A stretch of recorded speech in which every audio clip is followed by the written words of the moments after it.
অনেক দিন পরে একটা বিয়ে বাড়ি দেখলাম, সাজানো গুছানো।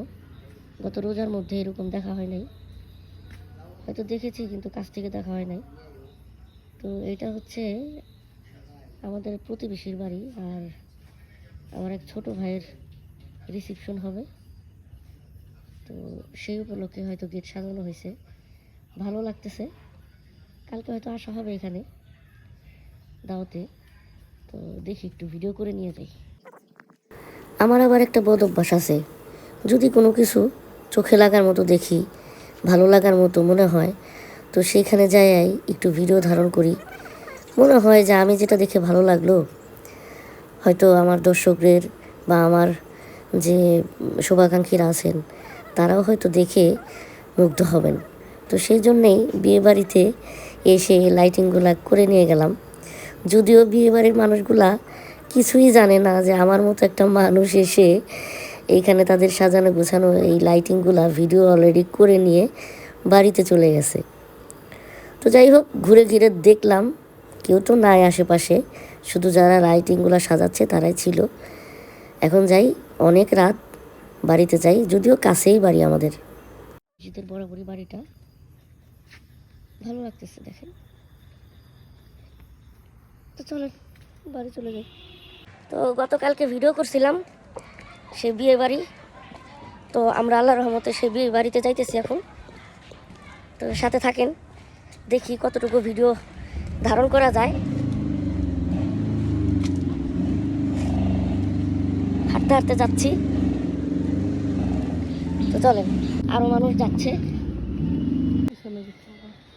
এই যে বিয়ে বাড়ি চলে আসছে। এই যে দেখেন খাবার দাবার অলরেডি।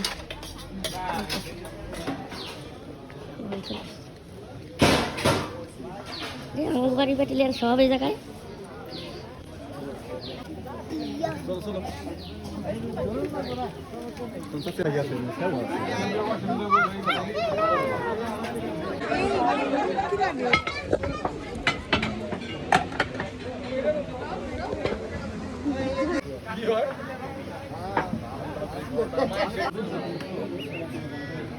আমার দোস্ত রে কাকের সাথে বলবে।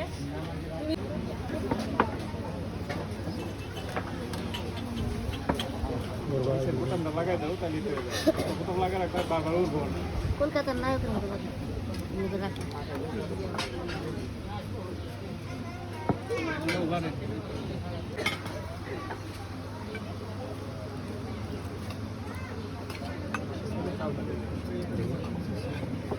এই যে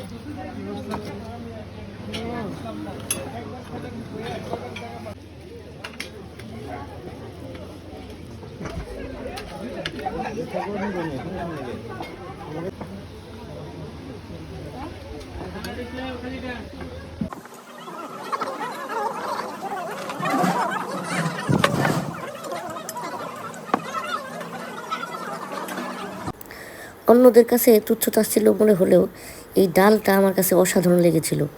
ডালের মধ্যে কি যে কোন মাংসটা যে দিয়েছে, এত সফট। তারপরে চলে এসছে গরুর মাংস। গরুর মাংস সবাই একটু একটু করে নিচ্ছেন, এবং এরপরে আমিও একটু নিয়ে নিলাম। কিন্তু এত তেল আর এত মশলাদার ছিল, আমি একটু ভয়ও পাচ্ছিলাম। তো কী করবো, একদিনের জন্যই তো। বিয়েবাড়ির রান্নাটা কিন্তু একটু স্পেশাল হয়, ঘরে রান্না করা আর বিয়েবাড়ির রান্না খাবার কিন্তু একটু আলাদা। সেজন্যই একদিনে কিছু হবে না। তো আমি অলরেডি খাওয়া স্টার্ট করে দিয়েছি, খুব দ্রুত খাচ্ছি।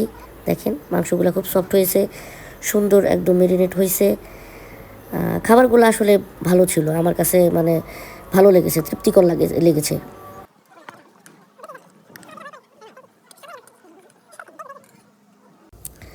দেখলাম আমার আশেপাশে সবাই একটু মাংস বেশ ভালোই নিচ্ছে, তো আমিও চিন্তা করলাম একটু নেই। কিন্তু কাউকে যখন কোনো দায়িত্ব দিবেন, সে হয় কম করবে, না হলে বেশি করবে। এখানে একটু বেশি হয়ে গেছিলো আমার। তো যাই হোক, এরপরে আমি খাওয়া শেষে দইটা নিয়ে নিলাম। বিয়েবাড়ি দইটা খাওয়া শেষে খেতে কিন্তু বেশ ভালো লাগে। তো খাওয়া শুরু করলাম। আশেপাশে যাদেরকে দিচ্ছে, যারা খাচ্ছে, তাদের প্লেটটাও একটু নিয়ে নিলাম। এটাই তো বিয়ে বাড়ির মজা। দেখেন আশেপাশে সবাই খাচ্ছে একদম মনোযোগ দিয়ে। খাওয়া প্রায় সবার শেষের দিকে। আমার খাওয়া এখনো শেষ হয় নাই, সবাই চলে যাওয়ার পথে। খাওয়া শেষ করে সবাই চলে যাচ্ছে।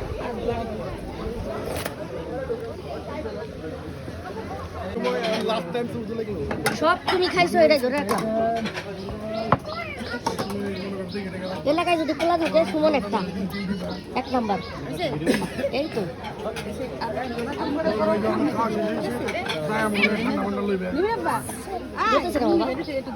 নির্মিন, এই যে নির্মিন, তুমি কি খাচ্ছ বাবা? শেষ রোস্ট খেয়েছো? রোস্ট খাওনি? দই খাবা না বাবা?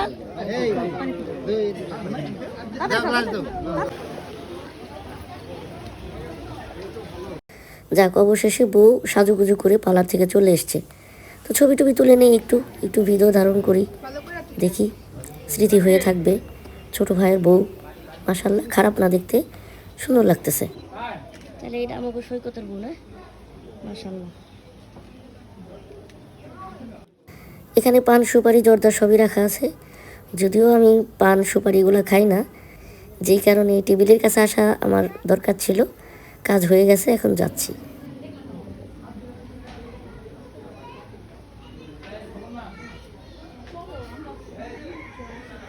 আসো ভাবি, আসো, এই জায়গায় দাঁড়াও, এই জায়গায় দাঁড়াও।